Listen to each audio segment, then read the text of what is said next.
Mon fils est rentré de l'école en tenant une feuille pliée contre sa poitrine, comme quelqu'un qui porte un secret trop lourd pour un petit sac à dos. J'étais dans la cuisine en train de laver une tasse quand il s'est arrêté sur le pas de la porte et m'a regardé sans rien dire. Miguel avait 7 ans et savait déjà sourire pour ne pas inquiéter personne. C'était le détail qui me faisait le plus peur chez lui. Un enfant ne devrait pas apprendre si tôt à cacher ce qu'il ressent. Je lui ai demandé ce qu'il avait dessiné en classe, en m'attendant à voir des maisons colorées, des arbres tordus, peut-être le chien qu'il réclamait sans arrêt et que Davy promettait toujours d'envisager. Mais quand il a ouvert le papier sur la table, mon cœur s'est immobilisé. Au centre, j'apparaissais avec une robe, tenant sa main. Nous souriions tous les deux. De l'autre côté de la feuille, près du bord, Davy était seul, séparé par une ligne sombre tracée avec trop de force pour un crayon d'enfant. Avant que je puisse demander quoi que ce soit, Miguel a baissé les yeux et a dit que la maîtresse Renata avait aimé les couleurs. Rien de plus. Il a rangé ses crayons, demandé un biscuit et est parti en courant vers le salon. Je suis resté devant ce dessin, la main mouillée goûtant sur la table, comprenant soudain que ma tentative de garder la famille entière apprenait à mon fils à voir la maison brisée. Je m'appelle Annie, j'ai 36 ans, et pendant 4 ans, j'ai appelé le silence patience. J'ai appelé l'absence fatigue. J'ai appelé la tristesse phase passagère. Je le faisais avec un naturel effrayant, comme si changer le nom des choses diminuait les dégâts qu'elles causaient. Quand quelqu'un demandait des nouvelles de Davy, je répondais qu'il travaillait beaucoup. Quand Claudia, mon amie depuis l'université, disait que ma voix semblait plus petite, je riais et disais que c'était le sommeil. Quand ma mère complimentait notre mariage, en disant que j'avais eu de la chance, je souriais avec la politesse de quelqu'un qui reçoit une médaille qu'elle ne mérite pas. La vérité était autre. Mon mari habitait encore avec moi, dormait encore dans le même lit, payait encore les factures, embrassait encore Miguel sur le sommet de la tête quand il y pensait. Mais sa présence était devenue un meuble coûteux dans la maison, beau, utile, silencieux et froid. Ça n'a pas toujours été comme ça. C'est la partie qui trouble ceux qui regardent de l'extérieur et jugent trop vite. Davy n'a pas commencé distant. Il est entré dans ma vie avec une attention qui ressemblait à une promesse. Nous nous sommes rencontrés à une fête à laquelle aucun de nous ne voulait assister. J'avais accepté d'y aller, parce que Claudia insistait pour que je sorte, que je voie du monde, que j'arrête d'inventer des excuses pour rester chez moi. Il était appuyé près du balcon, tenant un verre de soda comme s'il remplissait lui aussi une obligation. Quand il m'a vu regarder vers le portail, il m'a demandé si j'étais en train de calculer une fuite polie. J'ai ri parce que c'était exactement ça. En quelques minutes, nous parlions comme si nous avions sauté la partie étrange qui consiste à faire connaissance avec quelqu'un. Il m'a raconté qu'il détestait les fêtes bruyantes, mais qu'il adorait parler jusqu'à tard. Je lui ai dit que j'avais peur des gens qui semblent trop parfaits. Il a répondu qu'il était rempli de défauts, mais ponctuel quand il fallait demander pardon. J'ai trouvé ça drôle. Plus tard, sur le balcon, il m'a embrassé lentement, sans urgence de prouver quoi que ce soit. Ce baiser n'a pas eu de feu d'artifice, ni de musique, ni de phrases préparées. Il a eu du calme. Et à cet âge-là, après tant d'histoires précipitées, le calme ressemblait à de l'amour. Dans les premières années, Davy me faisait me sentir choisi. Il appelait au milieu de sa journée de travail, juste pour entendre ma voix. Il achetait du pain chaud en rentrant, parce qu'il disait qu'une maison avec une odeur de café ressemblait à une étreinte. Quand nous nous disputions, et nous nous disputions parce que nous étions tous les deux orgueilleux, il ne laissait pas la nuit se terminer sans conversation. Il s'asseyait avec moi dans le salon, même fatigué, et disait « Explique encore une fois, je veux comprendre, pas gagner. » J'ai épousé cet homme. J'ai épousé l'homme qui me regardait de l'intérieur. La cérémonie était simple, dans un petit jardin avec des lumières suspendues et un vent froid. Quand il a dit oui, il n'a pas regardé les invités. Il m'a regardé, comme si le monde entier était devenu trop petit pour tenir dans cet instant. Miguel est né 2 ans plus tard, un matin clair. Davy tremblait en tenant son fils, ému d'une manière belle, presque maladroite. Il a posé son front contre le mien et a dit que nous 3 étions son endroit dans le monde. Je l'ai cru. Pendant un certain temps, c'était vrai. Il changeait les couches, chantait faux pour endormir Miguel, photographiait chaque grimace comme s'il avait découvert un trésor.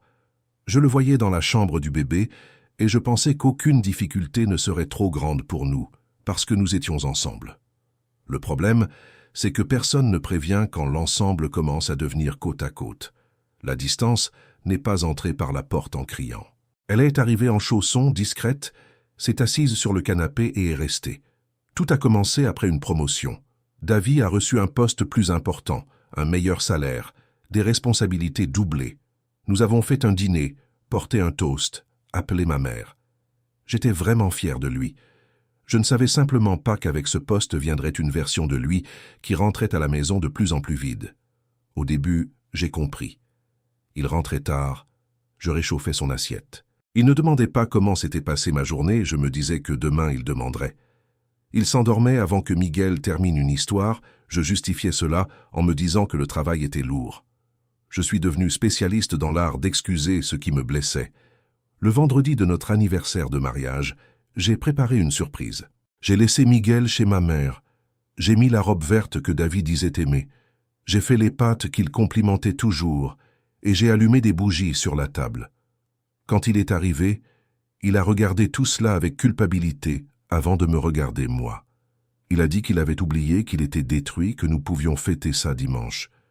J'ai souri et répondu que bien sûr. Il a pris une douche et s'est endormi. Je suis resté dans la cuisine, éteignant les bougies une par une, sentant que chaque souffle éteignait aussi une partie de moi. Malgré tout, j'ai continué. Parce que l'amour ne s'arrête pas au premier manque d'attention. Parfois, il ne s'arrête même pas au 100e. Il reste là, essayant de se convaincre qu'il a reçu peu par erreur. J'attendais les rares bonjours comme quelqu'un attend la pluie dans un endroit sec. Davy avait encore des moments de tendresse. Parfois, il rentrait plus tôt, prenait Miguel dans ses bras, m'embrassait les cheveux, demandait s'il y avait du café. Ces petites apparitions de l'homme d'avant me retenaient plus que n'importe quelle promesse. Je pensais, il est encore là, il est seulement couvert de fatigue. Alors je restais. Je faisais le dîner, organisais la routine, souriais sur les photos de famille. À l'intérieur, pourtant, quelque chose se resserrait. Miguel l'a compris avant moi. Un enfant ressent la température émotionnelle d'une maison comme on sent la fièvre avec la main sur le front. Quand Davy arrivait, il courait jusqu'à la porte, mais ralentissait s'il voyait son père parler au téléphone. À table, ils regardaient de l'un à l'autre, attendant une phrase qui ne viendrait pas lourde. Une nuit, après avoir entendu Davy me répondre sans lever les yeux de son téléphone, Miguel a demandé doucement si papa était fâché. J'ai répondu que non, que c'était le travail. J'ai menti avec une voix douce. Et c'est peut-être là que mon fils a appris que la douleur pouvait être traitée comme quelque chose de normal. Cette nuit-là, j'ai serré Miguel fort dans mes bras et j'ai eu honte de confondre résistance et courage dans le silence de la maison. Le dessin de l'école n'est pas apparu soudainement. Il a été la conséquence de petites scènes que j'insistais à balayer sous le tapis. La maîtresse Renata m'a appelé un mercredi après-midi, après la réunion. Elle a parlé avec prudence, comme quelqu'un qui sait que certaines vérités arrivent mieux quand elles ne sont pas jetées sur les genoux de quelqu'un. Elle a posé la feuille sur la table et a attendu. Ma famille était là, résumée par de petites mains, Miguel et moi au milieu, unis, et Davy dans un coin avec un mur dessiné entre nous. J'ai demandé, presque sans voix, si Miguel avait expliqué. Renata a respiré profondément et a dit oui. Quand elle lui a demandé pourquoi son père était séparé, il a répondu « Parce que mon père reste loin même quand il est à la maison ». La phrase est entrée en moi comme une clé ouvrant une porte verrouillée depuis des années. Je n'ai pas pleuré devant elle. J'ai remercié, plié le papier, et je suis sorti avec la dignité répétée de quelqu'un qui s'effondre seulement quand elle arrive à la voiture. Je suis resté 20 minutes sur le parking, tenant le volant sans démarrer le moteur. Ce n'était pas seulement de la tristesse, c'était de la culpabilité. J'avais passé des années à croire que je protégeais Miguel en maintenant le mariage debout, mais peut-être que je lui apprenais seulement que l'amour était une pièce où personne ne parlait. Cette nuit-là, Davy a demandé comment s'était passée la réunion. J'aurais pu montrer le dessin. J'aurais pu poser la douleur sur la table et dire « Regarde ce que notre fils voit ». Au lieu de cela, j'ai répondu que tout allait bien. Il a hoché la tête, soulagé de ne pas avoir besoin d'approfondir quoi que ce soit, et il est retourné à son téléphone. Je suis allé dans la chambre, j'ai caché la feuille au fond de mon sac, et j'ai ressenti une honte silencieuse. Pour la première fois, j'ai compris que moi aussi je collaborais avec le mensonge. Après ça, j'ai commencé à observer Miguel avec d'autres yeux. Il mettait plus longtemps à dormir quand Davy rentrait tard. Il inventait qu'il avait soif quand il entendait notre conversation devenir froide. Il posait des questions trop simples pour un enfant qui devrait penser à des jouets. « Maman, quand papa reste silencieux, il est triste. Maman, tu aimes quand la maison reste sans bruit ?» Je répondais avec délicatesse, essayant de ne pas lui faire peur, mais chaque réponse me semblait incomplète. Une nuit, j'ai trouvé Miguel assis dans le couloir, serrant son ours en peluche, pendant que Davy et moi discutions d'une facture oubliée. Nous n'avions même pas élevé la voix, mais il y avait assez de dureté dans l'air pour qu'il se cache. Quand il m'a vu, il a essayé de sourire. C'était pire que des larmes. Ce petit sourire, demandant la permission de ne pas déranger, m'a accompagné pendant le reste de la semaine. Malgré tout, j'aimais encore Davy. C'est la partie qui me faisait le plus honte et qui me rendait le plus humaine en même temps. Je n'étais pas attaché seulement par la peur. J'étais aussi attaché par les souvenirs, par les anciens gestes, par la façon dont il réussissait encore, lors de rares soirées, à toucher mon cœur sans s'en rendre compte. Parfois, il rentrait moins fermé, s'appuyait contre la porte de la cuisine et demandait si j'avais besoin d'aide. Parfois, il souriait à Miguel sur le canapé et ressemblait au père que je savais qu'il pouvait être. Ces moments étaient petits, mais assez forts pour nourrir mon espoir pendant des semaines. Je m'y accrochais comme quelqu'un tient une allumette allumée dans le noir, oubliant qu'une allumette n'éclaire pas toute une maison. La nuit qui a tout changé a commencé de façon trop ordinaire. Un jeudi, une pluie fine à la fenêtre, la vaisselle rangée. Davy dans le bureau disant qu'il devait terminer quelque chose d'urgent. Miguel s'est endormi tôt, après m'avoir demandé 2 histoires. Vers 2 heures du matin, je me suis réveillé avec un cri. J'ai couru jusqu'à sa chambre avant même de penser. Miguel était assis sur le lit en sueur, effrayé, serrant son ours contre sa poitrine. J'ai allumé la petite lampe et je me suis allongé à côté de lui. J'ai parlé doucement, disant que ce n'était qu'un rêve, que j'étais là, que rien de mauvais n'allait arriver. Il a respiré peu à peu, a tenu ma main et a fermé les yeux. Davy n'est pas apparu.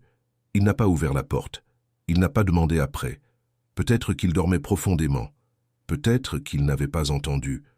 Le problème, c'est que mon cœur ne parvenait plus à accepter aucun peut-être.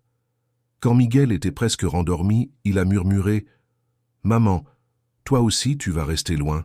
Je me suis figé. Je lui ai demandé ce qu'il voulait dire.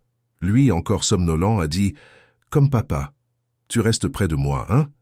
J'ai répondu « Oui, que je restais ». Mais cette promesse m'a fait mal. Je suis retourné à la cuisine après qu'il s'est endormi et j'ai sorti le dessin de mon sac.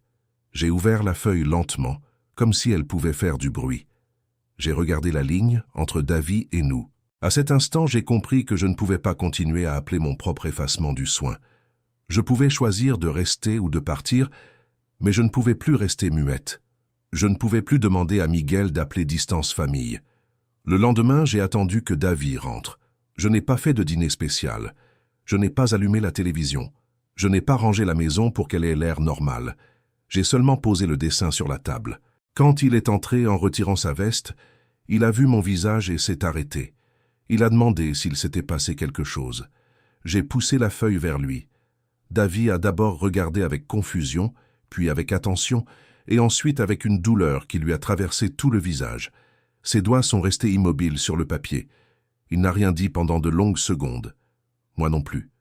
Pour la première fois, je n'ai pas couru pour faciliter son inconfort. J'ai tout raconté.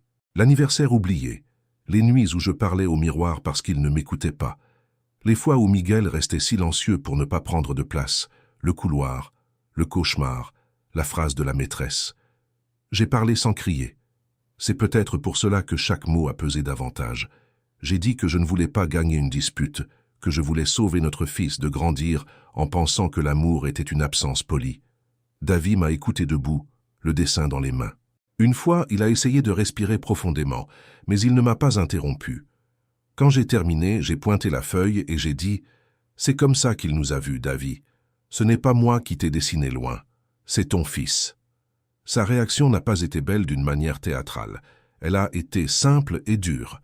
Davy s'est assis lentement, a passé la main sur son visage et a continué à regarder le papier comme s'il était devant un miroir qui, enfin, ne mentait pas. Ses yeux sont devenus rouges. Il a dit qu'il ne savait pas que nous en étions arrivés à ce point.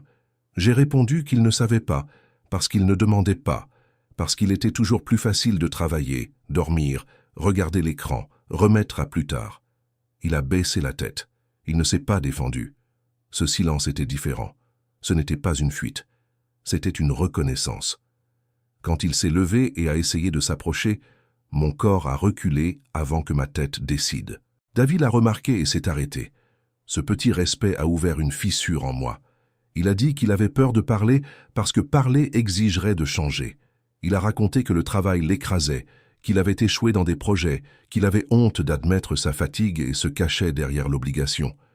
J'ai écouté, mais je ne l'ai pas accepté comme excuse. J'ai dit que la douleur ne donnait pas le droit d'abandonner ceux qui étaient à ses côtés. Il a été d'accord. Puis il est allé dans la chambre de Miguel. Je suis restée dans la cuisine, tremblante, tandis que j'entendais la porte s'ouvrir, sa voix appeler doucement notre fils et Miguel répondre avec sommeil, comme s'il attendait cet appel depuis bien avant de savoir le demander à voix haute. David est revenu avec Miguel dans les bras. Il s'est assis sur le canapé et, en me regardant, il a demandé pardon à son fils d'avoir été distant. Miguel s'est appuyé contre sa poitrine, tranquille, comme un enfant qui reconnaît un abri rouvert. Cette nuit-là, rien n'a été résolu, mais quelque chose a commencé. David a laissé son téléphone loin de lui. J'ai laissé ma peine parler, sans l'avaler. Dans les mois suivants, nous avons reconstruit lentement, sans promesse trop belle.